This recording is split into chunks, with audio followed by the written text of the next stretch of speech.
Hello दोस्तों, स्वागत है आपके अपने चैनल जीके विथ लहरी में।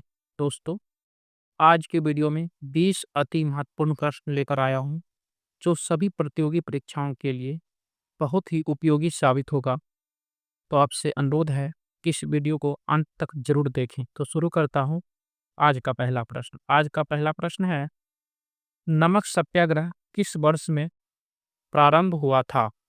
ऑप्शन ए 1930 में, ऑप्शन बी 1932 में, ऑप्शन सी 1928 में, ऑप्शन डी 1931 में। तो इस प्रश्न का राइट आंसर होगा 12 मार्च 1930 को नमक सत्याग्रह शुरू हुआ था। अगला प्रश्न, सुभाष चंद्र बोस ने सिंगापुर में दिल्ली चलो का नारा दिया कब? ऑप्शन ए 1942 में, ऑप्शन बी 1943 में, ऑप्शन सी 1944 में, ऑप्शन डी 1945 में। तो इस प्रश्न का राइट आंसर होगा ऑप्शन बी 1943 में सुभाष चंद्र बोस ने सिंगापुर से दिल्ली चलो का नारा दिया था। अगला प्रश्न, कांग्रेस ने भारत छोड़ो आंदोलन का प्रस्ताव किस वर्ष पारित किया? ऑप्शन ए 1940 में, ऑप्शन बी 1941 में, ऑप्शन सी 1940 में, ऑप्शन डी 1942 में।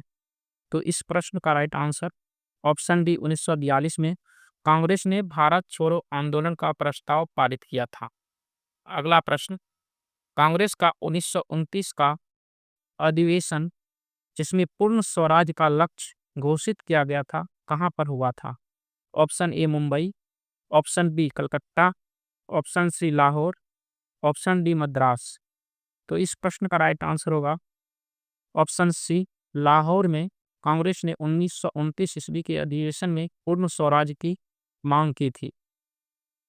अगला प्रश्न, महात्मा गांधी ने सत्याग्रह क्रियाविधि सबसे पहले कहाँ शुरू की थी? ऑप्शन ए दांडी में, ऑप्शन बी चंपारण में, ऑप्शन सी खेरा में, ऑप्शन डी अहमदाबाद में। तो महात्मा गांधी ने सत्याग्रह क्रियाविधि सबसे पहले चंपारण में शुरू किया था। तो इस प्रश्न का राइट आंसर होगा ऑप्शन बी चंपारण। अगला प्रश्न, महात्मा गांधी ने कांग्रेस के किस अधिवेशन में एक बार अध्यक्षता की थी? Option A Amravati, option B Belgaum, option C Nagpur, option D Karachi. तो कांग्रेस के बेलगांव अधिवेशन में महात्मा गांधी ने एक बार कांग्रेस की अध्यक्षता की थी 1924 ईस्वी में। तो इस प्रश्न का राइट आंसर होगा ऑप्शन बी बेलगाम अधिवेशन। अगला प्रश्न, गुट निरपेक्ष आंदोलन का प्रारूप किसने तैयार किया था? Option A Nasser, option B Tito व नेहरू, ऑप्शन सी नेहरू व Nasser, option D Nehru Nasser व टीटो। तो इस प्रश्न का राइट आंसर होगा ऑप्शन डी नेहरू नासिर व टीटो, तीनों ने मिलकर गुट निरपेक्ष आंदोलन का प्रारूप 1961 ईस्वी में रखा था।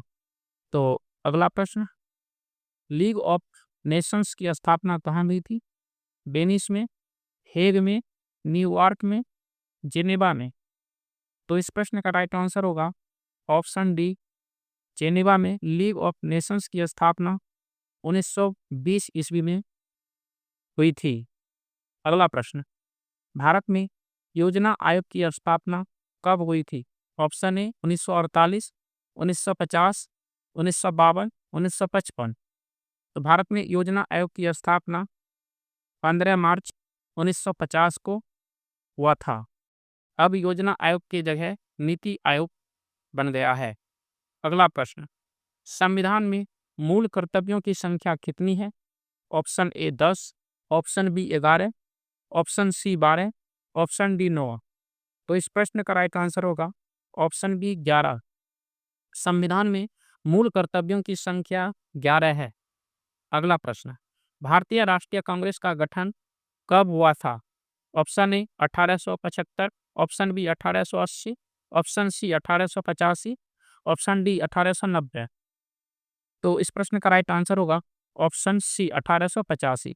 भारतीय राष्ट्रीय कांग्रेस का गठन 28 दिसंबर 1885 ईस्वी में हुआ था। अगला प्रश्न, भारत में नालंदा विश्वविद्यालय की स्थापना किसने की थी? Option A Ashoka, option B Chandragupta Maurya, option C Kumaragupta, option D Harshavardhana. तो इस प्रश्न का right answer option C Kumaragupta. Bharat में नालंदा विश्वविद्यालय की स्थापना कुमारगुप्त ने किया था। नालंदा विश्वविद्यालय बिहार में है। अगला प्रश्न, भारत का सबसे बड़ा नदी द्वीप माजुली किस नदी पर स्थित है? Option A Ganga, option B Brahmaputra, option C Yamuna, option D Godavari. तो इस प्रश्न का राइट आंसर होगा ऑप्शन बी ब्रह्मपुत्र, जो कि असम में है। अगला प्रश्न, जालियांवाला बाग हत्याकांड कब हुआ था? Option A 1919, option B 1920, option C 1921, option D 1925। तो इस प्रश्न का राइट आंसर होगा ऑप्शन ए 1919। जालियांवाला बाग हत्याकांड 1919 में हुआ था। अगला प्रश्न, चुंबकीय क्षेत्र की इकाई क्या है? Option A tesla, option B volt, option C newton, option D watt. तो इस प्रश्न का राइट आंसर होगा ऑप्शन ए टेस्ला। चुंबकीय क्षेत्र की इकाई टेस्ला है।